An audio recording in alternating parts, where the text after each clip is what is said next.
हमारा लक्ष्य यही है कि हम अपनी पीढ़ी को जो गुलाम थे हम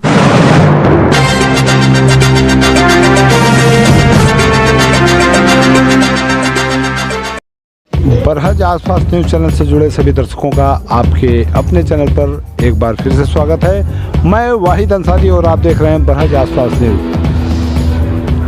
मैं पटेल नगर पश्चिमी वार्ड संख्या 19 में ये जो सरजू विद्यापीठ ये स्कूल है वहाँ में मैं खड़ा हूँ।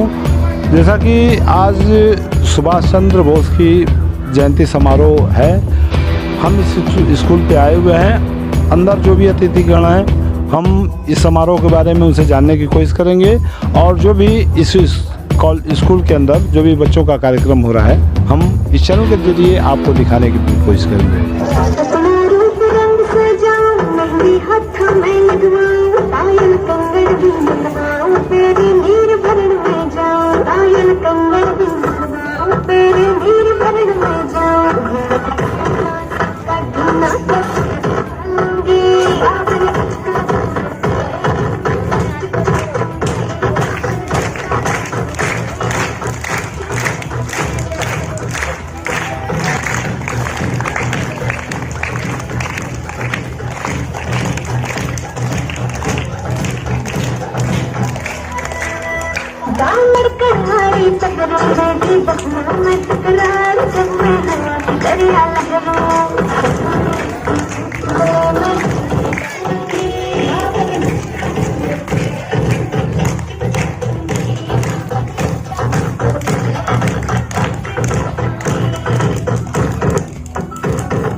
Bye.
यादव जी उपस्थित हुए हैं।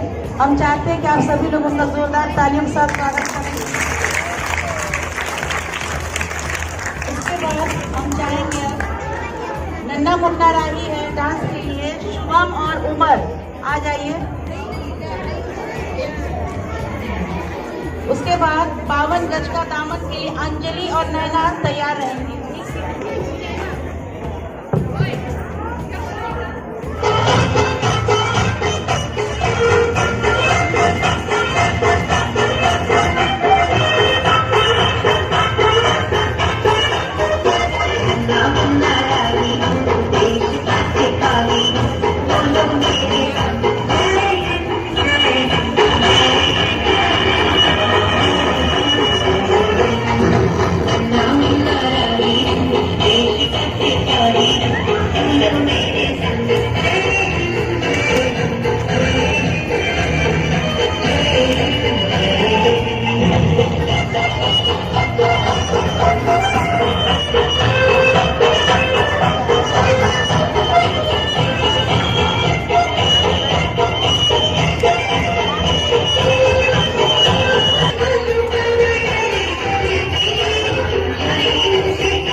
देख रहे थे, सुन रहे थे, आशीर्वाद दे रहे थे। काफी समय निकल चुका है और हमारे आगंतुक भी कई जगह निमंत्रित हैं। मैं अपने अतिथियों की तरफ चल रहा हूं। जो महानुभाव खड़े हैं उनसे मैं निवेदन करता हूं कि आप अपनी सीट लेकर जरा बैठ जाएं। अध्यापक गण जरा सहयोग करें उनका। ये भी महानुभाव खड़े हैं लोग। अब आशीर्वाद लेने का समय है और सचमुच नेताजी क्या थे, हम क्यों उन्हें याद करते हैं, अपनी पीढ़ी के लिए क्यों आवश्यक है। मैं निवेदन करूंगा अपने अतिथियों से कि हमारे नन्हे मुन्ने भैया बहनों को उनके जीवन के विषय में बताएं।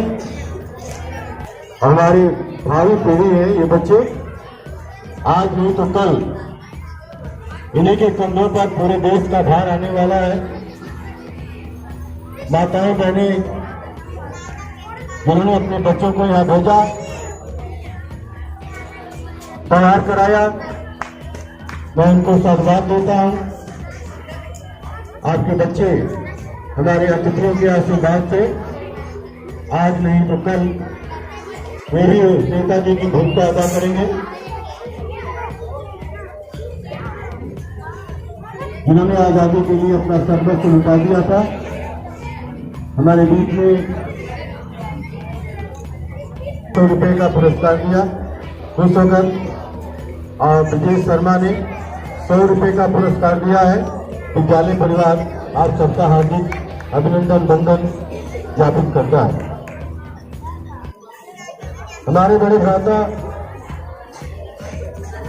भाई वीरेंद्र पाटिल जी अभी हम हैं। जिन्हें जाने की बहुत जल्दीबाजी है। नहीं जाएंगे भाई, मैं तो दिया नहीं जाएंगे। अब कह रहे हैं नहीं जाएंगे, ये मेरे लिए खुशखबरी है। और जानते हैं अनजान आदमी परेशान हो जाता है जब बड़े कहीं न कहीं ठोकर लगाते हैं, ठोकते हैं, लेकिन उनके ठोकने से कुछ आत्मबल भी बढ़ता है। घबराहट तत्काल आती है लेकिन आत्मबल भी बढ़ता है। मुझे पूरा विश्वास है बड़ा बड़ा वैसे नहीं होता है।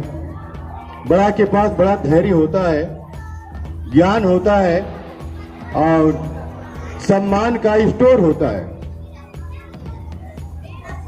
तो हम चाहेंगे आपकी तरफ हम चलते हैं, मुखातिब मंच की तरफ। कुछ बच्चे जरा देखें उछल कूद कर रहे हैं, थोड़ा सा आप लोग सहयोग करें, क्योंकि जो बच्चा आशीर्वाद नहीं ले पाएगा, सुभाष बाबू भी ऐसे ही थे। एक समय था इसी तरह के विद्यालय में वे भी पढ़ने जाते थे। फिर आगे की शिक्षा बढ़ी और एक मुझे कहानी छोटी सी याद पड़ रही है, अचानक आ गई बात। ये जो बच्चे हैं, आज जो बीज हम डाल देंगे, जो ज्ञान का बीज इन बच्चों के बीच में, वह विशाल वट वृक्ष के रूप में होगा, जो बहुतों को छाया देगा, पंछियों को हवा देगा और जीने की पूरी शक्ति देता है। यह आशीर्वाद बड़े लोगों का। सुभाष बाबू भी ऐसे ही बच्चे थे, बड़े हुए, शिक्षा ग्रहण किए, टॉप मोस्ट रहे ज्ञान के मामले में। देश की बात समझ में आई। आईएएस की परीक्षा उत्तीर्ण करने के बाद यहां आज एक चपरासी के लिए पीएचडी होल्डर तक फॉर्म भरते हैं, वो भी नहीं हो पाता है। उस समय की सबसे ऊंची शिक्षा ग्रहण किया था उन्होंने, अपने माता पिता, अपने गुरुजनों के आशीष से। और देशभक्त की बात जब आई, उन्होंने सब कुछ छोड़ दिया और अपनी आजादी के लिए अपना जीवन लगा दिया। शेष बातें हमारे अतिथियों से आप सुनेंगे, उनका पूरा जीवन वृत्त, जिसके लिए मैंने इस तिथि को चुना था। और 27 वर्ष धीरे धीरे गुजर गए। इसमें से तमाम जो बच्चे छोटे थे, वे मां बन गए, बेटियां मां बन गई और बच्चे बाप बन गए। अभी अपने नन्हे मुन्ने भैया बहनों को हमारे यहाँ भेजते हैं। बड़ी उम्मीद के साथ कोशिश करता हूं कोयले को भी रगड़ के हीरा बनाया जाए। उस क्रम में एक हमारी कोशिश है, मेरा प्रयास है। इस बीच में मैं अनुरोध करता हूं आदरणीय मंगल मय त्रिपाठी जी, जो प्रधानाचार्य हैं, आशीर्वचन आपको देंगे। आप इनका आशीर्वाद लेंगे, फिर आगे का क्रम बढ़ेगा। आदरणीय मणि जी। सम्मानित मंच पर उपस्थित आदरणीय Virendra Tripathi ji, Balabhadra Tripathi ji, SK inter college के पूर्व वक्ता आदरणीय श्री राम जी यादव जी, श्री सुग्रीव पांडे जी, हरकचंद इंटर कॉलेज के पूर्व प्राचार्य श्री गणेश प्रसाद मिश्र जी, इस कॉलेज के श्री राम सिंगार पांडे जी, अंजनी संपदा न्यूज के संचालक अंजनी कुमार उपाध्याय जी तथा इस संस्था के प्राण प्रिय बच्चों, संस्था के सभी शिक्षक एवं शिक्षिकाएं एवं अभिभावक बंधु। अनजान जी इस 23 जनवरी को सुभाष चंद्र बोस की जयंती इस बरहज नगर में इनके द्वारा मनाई जाती है। यह एक यूनिक है।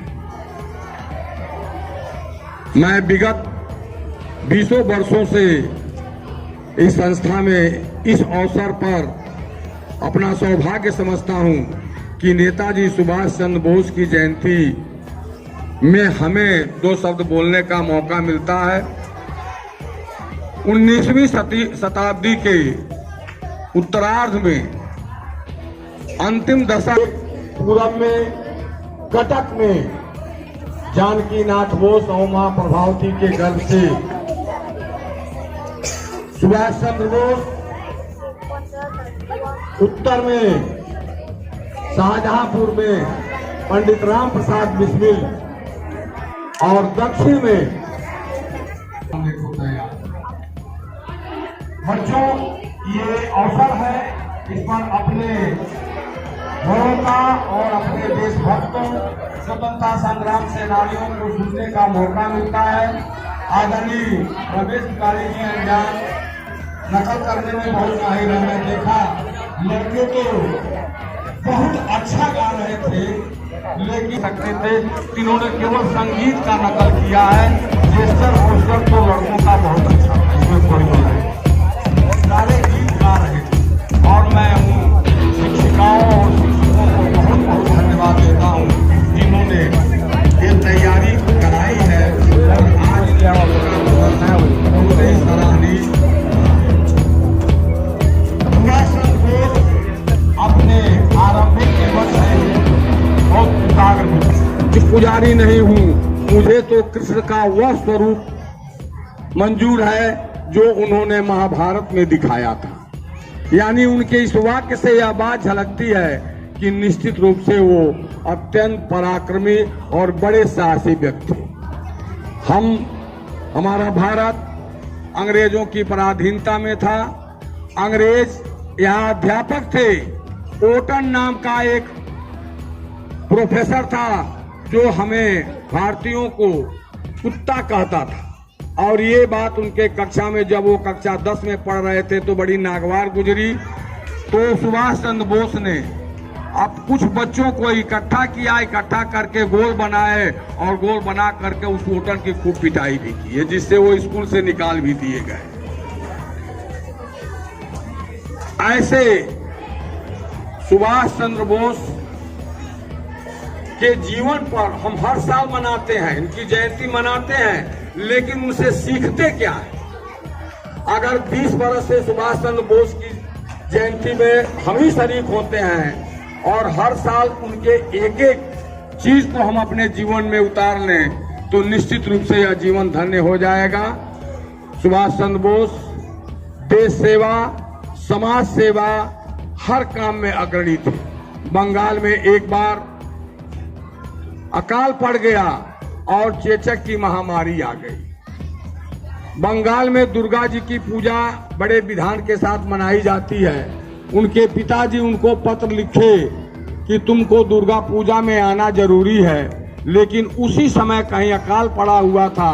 उन्होंने उसका उत्तर दिया कि पिताजी, इस साल मैं दुर्गा पूजा में नहीं आ सकता हूं, क्योंकि बंगाल में अकाल पड़ा हूं और अकाल पीड़ितों की सेवा में मैं लगा हुआ हूं। वह कहीं किसी दुर्गा पूजा से बढ़ करके है, मैं उन्हीं की सेवा में लगा हूं, कृपया मुझे इस बार क्षमा कर दीजिएगा। उनके पिताजी खुश भी हुए और अंग्रेजों से लड़ते हुए उन्होंने आजाद हिंद फौज का गठन किया।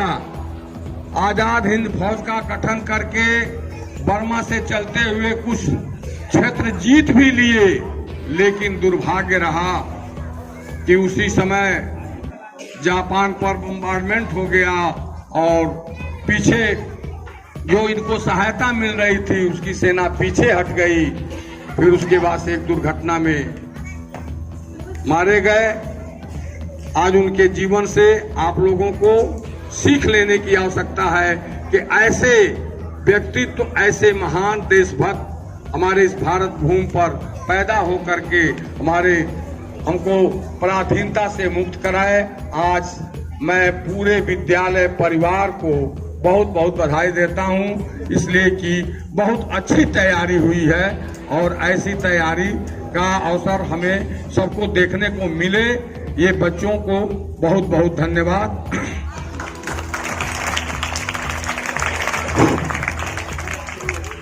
उसके बाद नकल से अकल भी मिलती है, आप लोगों ने ही सिखाया है। सार्थक नकल होनी चाहिए। उसमें सोच की बात है, पॉजिटिव और नेगेटिव दो शब्द हैं, तो हम क्या देख रहे हैं? जैसी सोच वैसी प्रगति वैसा विकास। अब मैं चल रहा हूं आदरणीय राम सिंगार पांडे जी, जो काफी लंबे गैप के बाद इस प्रांगण में आए हैं। हमारे सदस्य और प्रवक्ता है एसके इंटर कॉलेज, आप आए और आशीष के 2 शब्द अवश्य दे। आदरणीय पांडे जी। प्रिंसिपल साहब, प्रबंधक महोदय, प्यारे बच्चों,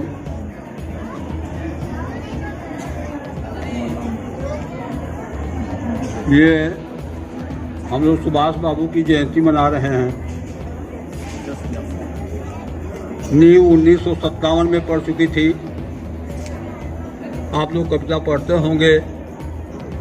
सिंहासन हिल उठे, राजवंशों ने विकृति तानी थी, बूढ़े भारत में भी आई, फिर से नई जवानी थी, घुमी हुई आज़ादी की कीमत सबने पहचानी थी, दूर फिरंगी को करने को सबने मन में ठानी थी, चमक उठी 57 में यह तलवार पुरानी थी, बुंदे ले हर बोलों के मुख हमने सुनी कहानी थी, खूब लड़ी मर्दानी वह तो झांसी वाली रानी थी।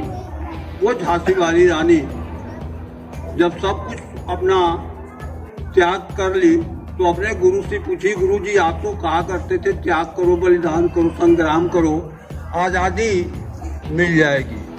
अब मैं क्या त्याग करूं, क्या बलिदान करूं, कौन सा संग्राम करूं, आज़ादी कहाँ मिली। गुरुदेव समझाते थे, रानी तुम आज़ादी रूपी महल की नींव की ईंट हो, तुम्हारा त्याग, तुम्हारा बलिदान अमर रहेगा। नींव तो वहीं पड़ गई, लेकिन मकान खड़ा करने के लिए हमारे जो स्वतंत्रता संग्राम सेनानी थे तत्पर रहे, और उसी में सुभाष बाबू थे। ये थोड़ा गांधी जी के विपरीत रहते थे, वो शांत स्वभाव के थे, लेकिन अंत में गांधी जी को भी कहना पड़ा करो या मरो। वो भी शांति का मार्ग छोड़ने के लिए तैयार हो गए। लेकिन सुभाष बाबू क्या कहे, तुम मुझे खून दो, मैं तुम्हें आजादी दूंगा। खून का मतलब क्या होता है, बस ब्लेड से अपना उंगली काट देना और एक बूंद गिरा देना खून। खून देने का मतलब ये था कि तुम जान देने के लिए तैयार रहो। आजादी बहुत कीमती है, इसके लिए बहुत लोगों को जान देना पड़ेगा। और अंत में उन्होंने अपना जान दे दिया और वो महल भी तैयार हो गया। लेकिन उस महल में जब रहने का समय आया तब वो बेचारे चले गए। वो बहुत महान थे। आज मैं उनके जन्मदिन पर उनके चरणों में अपना श्रद्धा सुमन अर्पित करता हूँ। जय भारत।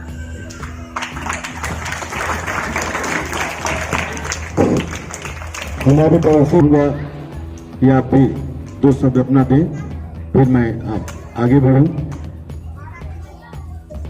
बोलिए भारत माता की। अच्छे बच्चे कैसे, ये डायलॉग मुझे बड़ा शानदार लगता है यहाँ का। देखिए कितना शांति का माहौल हो गया है। मंच पर उपस्थित प्रधानाचार्य महोदय, हमारे मुख्य अतिथि महोदय, हमारे गार्जियन, टीचर और नन्हे मुन्ने, आप सभी को नेताजी सुभाष चंद्र बोस की 126वीं जयंती के सुअवसर पर मैं अमित शर्मा आप सभी को नमन और वंदन करता हूं। आज ही के दिन नेताजी सुभाष चंद्र बोस का जन्म कटक उड़ीसा राज्य में सन 1897 में हुआ था। धन्य है वो माता जी प्रभावती देवी जो ऐसे महापुरुष को जन्म दिए, उनको भी मैं नमन और वंदन करता हूं। आज जितने हमारे नौनिहाल बैठे हुए हैं, नेताजी सुभाष चंद्र बोस के पद चिन्हों पर चलने की कोशिश करेंगे। हमारे गुरुजन बंधु बैठे हुए हैं, आप लोगों को नेताजी के बारे में बहुत सी अच्छी बात बताएंगे और इन्हीं सब चंद शब्दों के साथ मैं अपनी वाणी को विराम देता हूं। जय हिंद, जय भारत, धन्यवाद। संपादक अंजनी बाबू आए, इनको पहले आना था, खैर जब भी समय मिला आए तो सही, मंच संभालें और अपने बच्चों को प्यार भरा 2 शब्द जरूर दें। साथ ही हमारे अभिभावकगण जो यहाँ बैठे हुए हैं, उनको भी मैं प्रणाम करता हूँ। एक छोटा सा प्रश्न छोड़ के जा रहा हूँ, समाधान यही होगा। एक नाम हमने सुना है और इत्तेफाक से उस समय मैं इसे काफी अच्छी स्थिति में देखा था। हमारे एक चचेरे भाई थे, उस समय एसडीएम थे फैजाबाद में, नाम था गुमनामी बाबा। प्रश्न छोड़ के जा रहा हूँ, क्या गुमनामी बाबा सुभाष चंद्र बोस थे?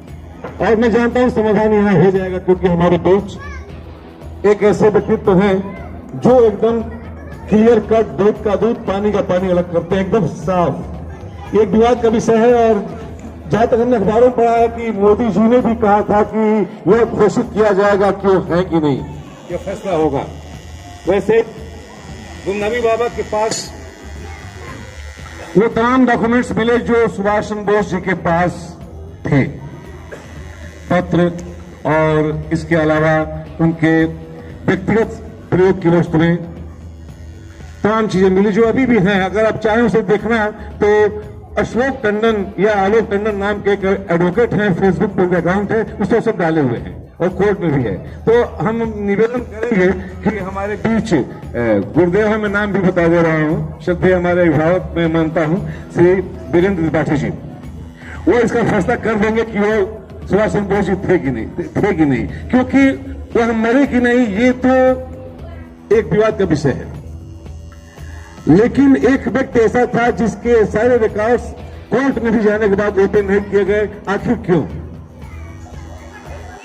तो यह प्रश्न मैं छोड़ जा रहा हूं और साथ ही इस महान व्यक्तित्व को नमन करता हूं, वंदन करता हूं। धन्यवाद।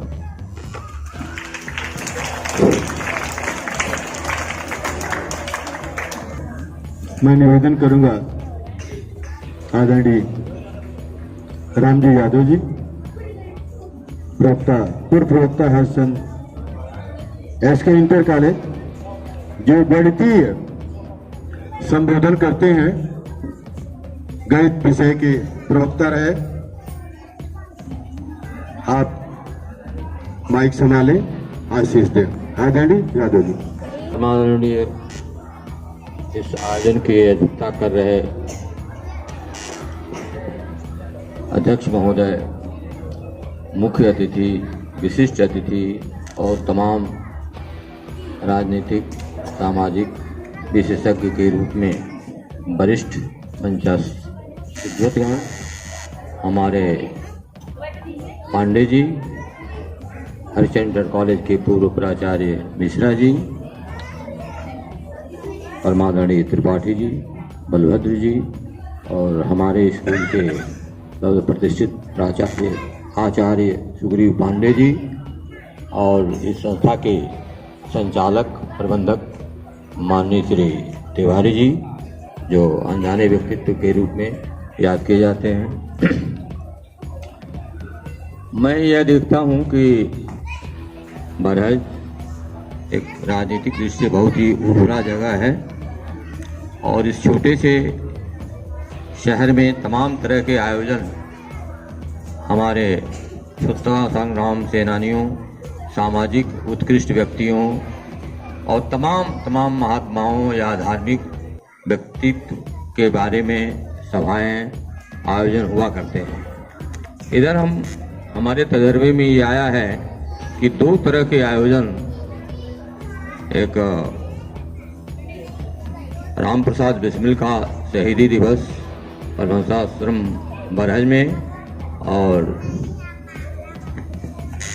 कोई हमारे पास तो ऐसी उपमा नहीं है जो मैं इससे लैस कर सकूं, माननीय सुभाष चंद्र बोस के बारे में। उनकी जयंती शहादत यहाँ सरजू विद्यापीठ में मनाई जाती है। इसलिए मैं इसे एक बड़ी अनोखी पहल मानता हूँ। और तमाम लोग तो आयोजन करते हैं, आयोजन के रूप में किसी बड़े बड़े राजनीतिज्ञ या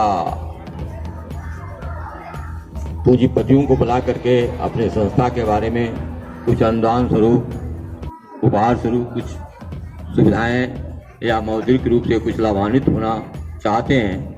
लेकिन इन 2 आयोजकों के बारे में हम ये कहना चाहेंगे कि ये शुद्ध रूप से एक राष्ट्रीय क्षितिज पर ऐसे विकसित 2 सितारे,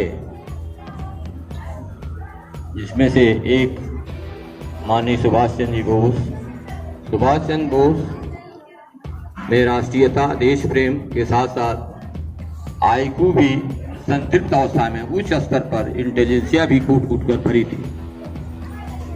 बहुधा प्राय देखा जाता है कि जो लड़के विद्यार्थी जीवन में या अपने किसी भी सामाजिक जीवन में असफल हुआ करते हैं तो वो एक नेतृत्व की मुक्त विश्वविद्यालय के रूप में चर्चित नेतागिरी पर चले आते हैं और नेता बनने लगते हैं।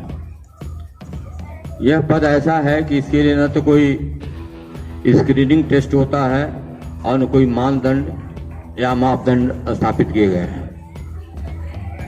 इसमें तो कुछ ऐसी विधाएं हैं जो जितना ही कानून को, संविधान को तोड़ता है, सामाजिक नियमों अधिनियमों की नष्ट भ्रष्ट करता है और अनैतिक तरीके से धन और ख्याति अर्जित करता है, वो प्रायः नेता पद के लिए सर्वथा सुयोग्य माना जाता है। इन बातों के इतर इसलिए हम पीड़ा के रूप में व्यक्त करना चाह रहे हैं कि छोटी छोटी पदों के लिए भी, छोटी छोटी नौकरियों के लिए कहीं टेट है, कहीं पेट है, तमाम भीतर से ऊर्जा बढ़ती है। सुभाष भी अध्ययन काल में थे, पढ़ रहे थे, उन्हें कुछ खर्च मिलता था महीने का। जहां रहते थे उनके ठीक सामने एक मां रहती थी, वृद्धा मां। अब वृद्धा मां बैठे बैठे इंतजार में रहती थी कि कोई ऐसा आता जो हमारे पेट भर के वस्तु दे देता और मेरे आज के दिन का कार्य पूरा हो जाता। ये देखते थे, इन्हें काफी पीड़ा होती थी कि कहां मैं संपन्न परिवार का संपन्न बेटा, में जो महीने का खर्च है उससे भी अधिक धन पड़ा रहता है और एक तरफ मां पेट के लिए परेशान। यह जीवन का एक विरोधाभास है।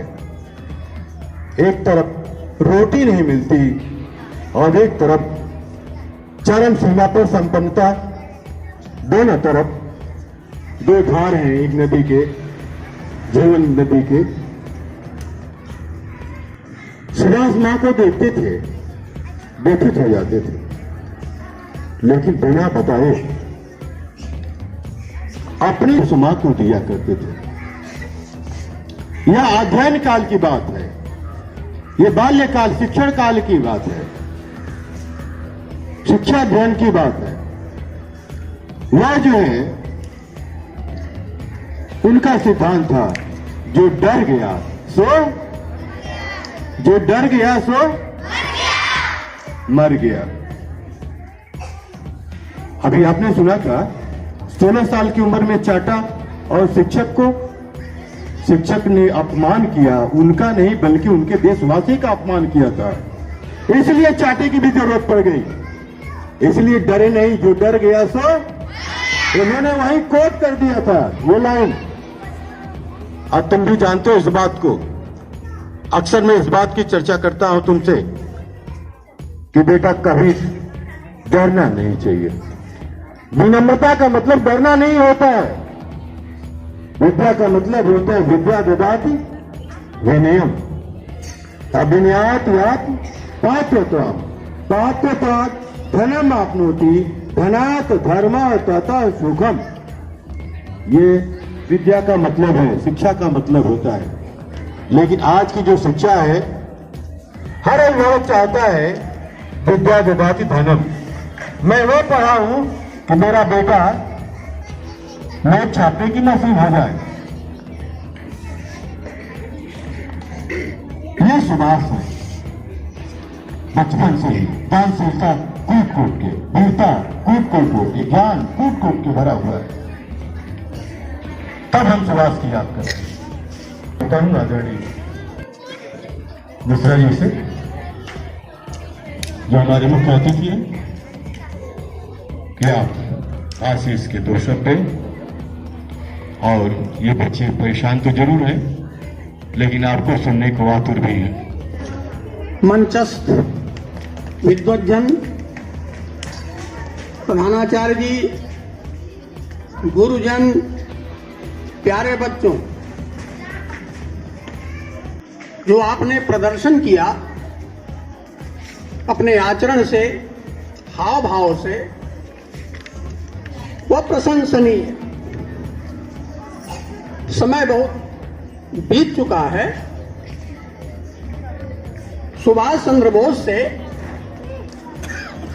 जरा बच्चों को अनुशासन, एक क्रांतिकारी पूछा कि क्या आपको थकान नहीं लगती है? इसका उत्तर शब्दों में नहीं दिया जा सकता है। जैसा आपने कहा, कितना भी बड़ा विद्वान हो, शब्दों में बांध नहीं सकता इसको। फिर से सुन लीजिए। पूछा, आपको थकान नहीं लगती है? इसका उत्तर एक कथानक से ही दिया जा सकता है। लोगों के लायक, एक 9 साल की लड़की 3.5 साल के छोटे भाई को अपनी गोदी में लेकर पहाड़ी पर चढ़ रही थी। एक कीट भी चढ़ रहा। तुमको थकान नहीं लगती है क्या? तुमको थकान नहीं लग रही है? उस बेटी का उत्तर था, मेरा भाई है। फिर थोड़ी देर के बाद उसने पूछा कि मैं संबंध नहीं पूछ रहा हूं कि भाई है कि बहन है, मैं यह जानना चाहता हूं कि तुम्हें थकान नहीं लग रही है? उसने फिर यही जवाब दिया, मेरा भाई है। तीसरी बार पूछा तो फिर उसने यही जवाब दिया, मेरा भाई। इसका मतलब, जब आप देश से प्रेम करने लगेंगे, थकान खत्म हो जाएगी। कोई पूछे, देश से प्रेम करते समय आपको थकान लगती है? तो यही उत्तर आपका होना चाहिए, मेरा देश है।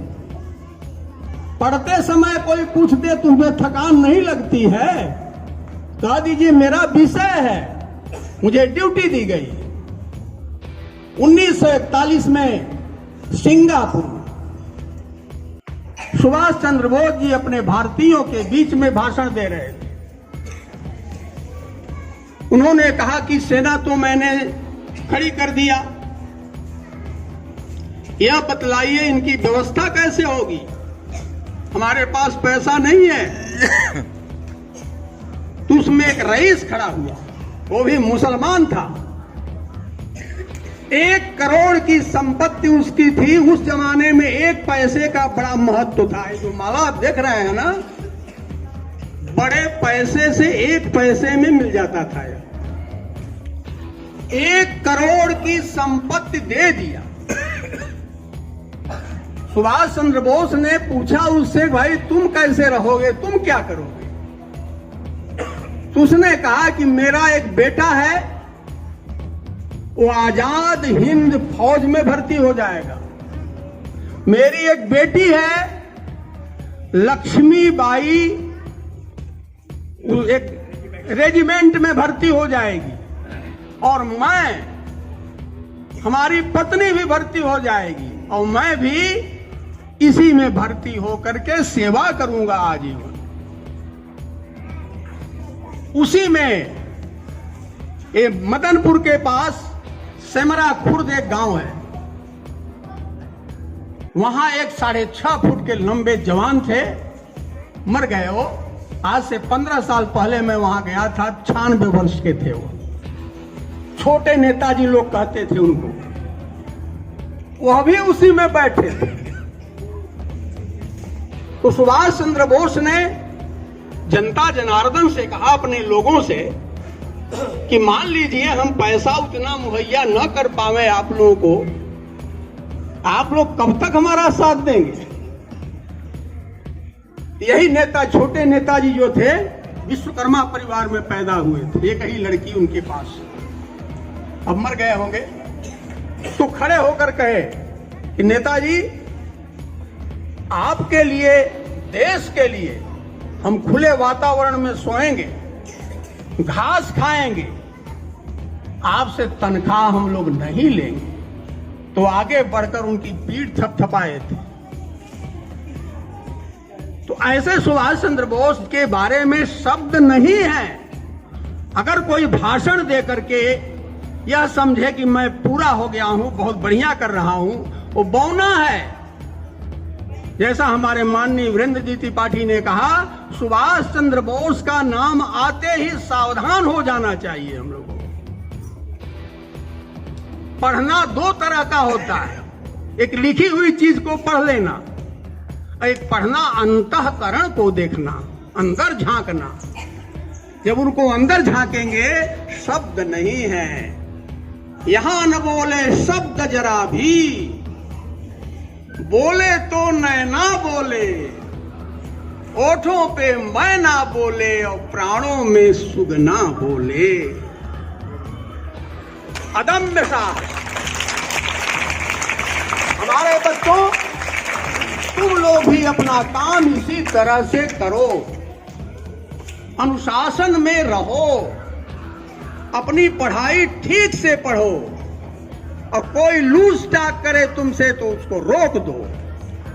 और हमारे गुरुजनों से निवेदन है, ध्यान से सुने, 300 किसी का मर्डर करने वाला 302 का मुलजिम बनता है और फांसी हो जाती है। लेकिन एक लापरवाह टीचर हजारों हजार पीढ़ियों को खूबसूरती से बर्बाद कर देता है।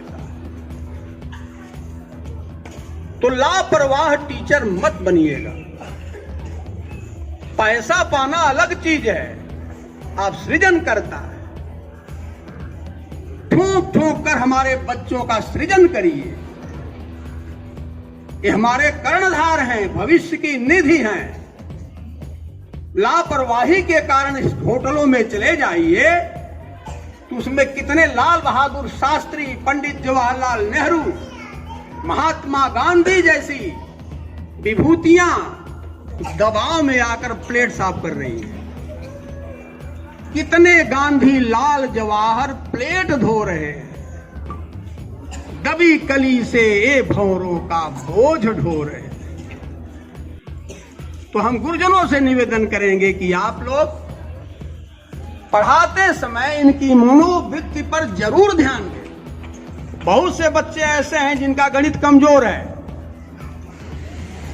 आप उनको कितना भी डांटेंगे गणित कमजोर रहेगी, संपूर्णानंद जी की तरह से। आप मछली से कहिए, मछली के लिए आप ट्रेनर रख दीजिए, कोचर, और कह दिए पेड़ पर चढ़ो, वो चढ़ ही नहीं सकती। और बंदर से कह दिए पानी में डूबो। सबका अलग अलग क्षेत्र है, ईश्वर ने बनाकर भेजा है। इसलिए पढ़ाते समय आप लोग बच्चों की मनोवृत्ति को भी देखते रहिए, अपने मनोविज्ञान को ध्यान लगाते रहिए। कौन सा बच्चा किस क्षेत्र में आगे बढ़ रहा है उसमें फोकस करते रहिए, उसको डांटिए मत। हो सकता है किसी विषय में बहुत कम, बात बहुत आगे बढ़ जाएगी। बहुत अच्छी अच्छी बातें हुई हैं और माननीय वीरेंद्र त्रिपाठी जी ने जो कहा है, एक एक वाक्य के लिए एक एक किताब पढ़नी पड़ेगी। हाँ सर, आज ये सुभाष चंद्र बोस की जयंती समारोह मनाई गई, इसके बारे में कुछ आप बताएं। आज पूरा देश नेताजी सुभाष चंद्र बोस की जयंती मना रहा है और ये बरहज में सरजू विद्यापीठ जो हमारी संस्था है उसने निर्णय किया था कि अपने किसी देश के युवक, महान नेता, विद्वान, कोई न कोई ऐसा व्यक्ति जिसके विषय में हम अपने बच्चों को बता सकें, उनके जीवन के विषय में बता सकें और हमारे बच्चे उनसे सीख लेकर राष्ट्रभक्त की, देशभक्त की प्रेरणा लें और अपने जीवन को आगे विकसित कर सकें। इसके लिए 1995 में वार्षिकोत्सव के रूप में हमने चयन किया 23 जनवरी को नेताजी सुभाष चंद्र बोस की जयंती मनाने का, जिसमें 3 पार्ट में कार्यक्रम होते थे।